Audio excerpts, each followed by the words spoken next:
So that's one thing to know about that video of what happened that day in Coral Gables. The guy shooting the video, the guy screaming at Nancy Pelosi, filming people pounding on the door to try to intimidate her, saying the Proud Boys are there. That guy is now in prison for trying to overthrow the U.S. government. But the other thing to know about that video is that the guy who he's actually filming doing the pounding on the door, this guy right here in the red circle, he has just been named by Donald Trump as his choice to be the next U.S. ambassador to the nation of Panama. Because apparently that is what our country is looking for in an ambassador now. Will you make yourself a physical menace for Donald Trump? Now, that man who's now Donald Trump's ambassador pick, after this happened in Coral Gables, he later defended his conduct there, saying he was just exercising his right to protest. At the time it happened, though, in 2018, Republicans were quite embarrassed by this. The head of the Miami-Dade Republican Party apologized for being there, distanced himself from the Proud Boys. Other Republicans, including Florida Senator Marco Rubio, condemned the action, said Republicans should never do anything physically intimidating like this. Well, now Marco Rubio is about to be nominated to be Donald Trump's Secretary of State, where the guy pounding bloody murder on the door to try to scare Nancy Pelosi and smiling up at Enrique Tarrio when he says, it's the Proud Boys in here, that guy will be reporting to Marco Rubio as one of America's next U.S. ambassadors. And the reason that's repellent, the reason that is it's sort of instinctually repulsive to us is because there's supposed to be a sharp line that keeps violent intimidation on one side of the line and politics on the other, and never the twain shall meet. In a democratic country, those things are supposed to be separate. And so today, January 6th, the certification of the last presidential election happened in Washington, and it just happened ministerially and ceremonially like it's supposed to. And that contrast with what happened today versus what happened 4 years ago makes clear the profound difference between the two parties, right? Had Democrats won the presidential election this year, the whole country openly expected and was preparing for Republicans to go into violent, if not armed, revolt. But because instead Republicans won, everyone expected, and in fact we saw today, that Democrats would peacefully accept and participate in the transfer of power. And when a whole country expects guaranteed violence if one side loses in an electoral contest, then the two political parties in that contest are no longer competing in democratic terms anymore. One of those parties is a small d and capital D Democratic Party. The other party is something else.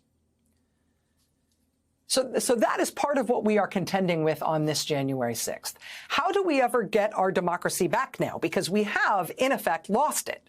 How do we ever get back to competition in democratic terms? Which means specifically, how do we get the Republican Party and the Trumpist right to no longer see physical force and armed conflict as the way they're going to get their way and hold power? One big step backwards from that as a goal will be Trump's promised pardons of the people who committed violence in his name on January 6, 2021, the ones who earned themselves that bronze statue of Nancy Pelosi's desk on the National Mall that briefly memorialized the physically repulsive and scatological nature of their actions inside the Capitol. I mean, the argument now appears to be in Republican circles not whether Trump is going to issue pardons to people who took part in that attack on the Capitol, but just how many pardons he's going to issue. Will he pardon them all, or will he just pardon some of them? That has led publications as diverse as the Huffington Post and the Wall Street Journal editorial page to try to front page, to try to resurface the details of the crimes for which some of these people were convicted, to try to make it seem, even to Trump, even to Trumpist Republicans, like maybe these convictions were sound and should stand. Quote, Andrew Tate pepper-sprayed police officers defending the Capitol on January 6, 2021, and hit one with a metal whip. He is serving 74 months at a federal prison in Beaumont, Texas. Christopher Alberts carried a loaded 9mm pistol onto Capitol grounds that day and hit police officers with a wooden pallet. He's serving an 84-month sentence at the federal prison in Milan, Michigan. Stephen Cappuccio held his cell phone in his mouth so he could beat an officer using both of his hands, including with the officer's own baton. He's doing 85 months at the federal prison in Forest City, Arkansas. All three will be back on the streets if Donald Trump, the man who incited them and some 2,000 others to attack the Capitol in the first place, follows through on his oft-repeated pledge to pardon the January 6th insurrectionists. Of those serving a year or more in prison, a full 57% are there following a conviction in cases involving an assault on a police officer.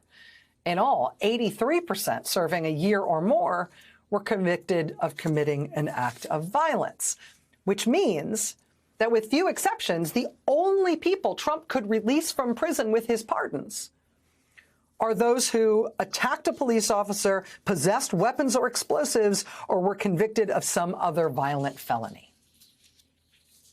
Are those going to be the ones he springs? Here was the deeply conservative Wall Street Journal editorial page today. It's titled, Trump's Pardon Promise for January 6th Rioters. Does it include the ex-meth trafficker who brought a metal baton and swung it at police? Quote, on December 20th, a prison sentence of 48 months was given to a 31-year-old man named Joshua Lee Atwood, who pled guilty to assaulting law enforcement. He emptied a can of pepper spray at police, beat them with a pole, and pelted them with objects such as a metal scaffolding pipe.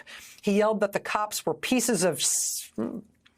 The prosecution's sentencing memo says his criminal history includes a pending felony case for an alleged 2023 stabbing. On December 17th, meaning last month, a 60-month sentence was given to Michael Bradley, age 50, who apparently went to the Capitol on January 6th with his own metal baton in a hip holster. He swung it at police more than once. His list of priors includes a 2002 conviction for meth trafficking. Also in December, a 24-year-old man got 9 months for having thrown an equipment container lid that beamed a cop, causing momentary loss of consciousness and a suspected concussion. A 41-year-old man who wore body armor on January 6th pled guilty to scuffling with police, including trying to seize an officer's baton while shouting, "Come out here, B-word." Other active cases include accusations of ramming the police line, punching cops, and walloping riot shields with a baseball bat. The Wall Street Journal editorial page continues, quote, this was the brutal reality of the Capitol riot that many want to forget. Pardoning such crimes would contradict Mr. Trump's support for law and order. Oh, and it would send an awful message about his view of the acceptability of political violence done on his behalf. Now, as I mentioned, this is the Wall Street Journal's editorial page, deeply conservative. I would take issue there with their characterization of Mr. Trump's support for law and order. He has repeatedly praised the idea of violence in his name for every year that he has been in public life. And so I would take issue with that. That said, that last line I read there from the Wall Street Journal is absolutely correct. Quote, it would send an awful message about Trump's view of the acceptability of political violence done on his behalf. The acceptability of political violence done for him, in his name. This January 6th, yes, we have got very blunt evidence of the profound difference between the Democratic Party offering Democratic competition, win or lose, and the Republican Party's threat of violence to hold power.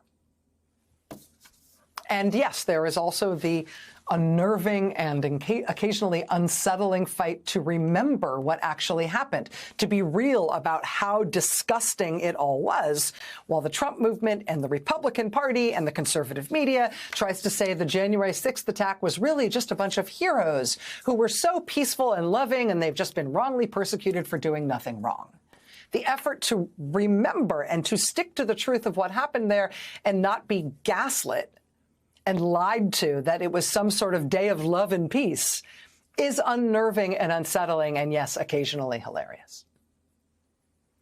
But there is also a very instrumental and practical question at hand this January 6th, which is what happens to the future of political violence in our country in the very short term, in like the next year, if the people who committed violence on Trump's behalf are sprung from prison by him and celebrated as vindicated heroes who did nothing wrong, starting 2 weeks from today when Trump takes office again.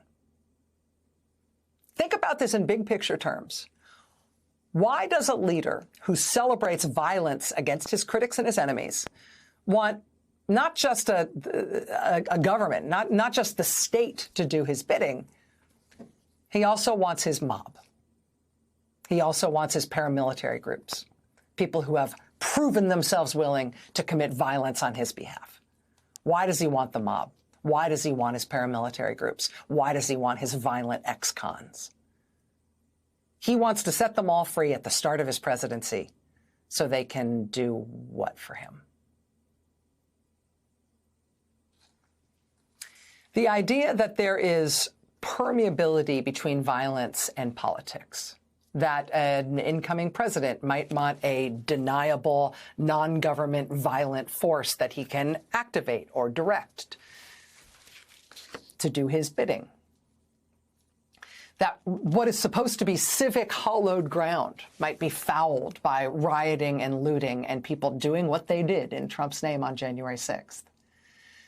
That is supposed to repel us and disgust us indelibly. We are never supposed to acclimate to that. But the Trump side has, and this artwork was temporary.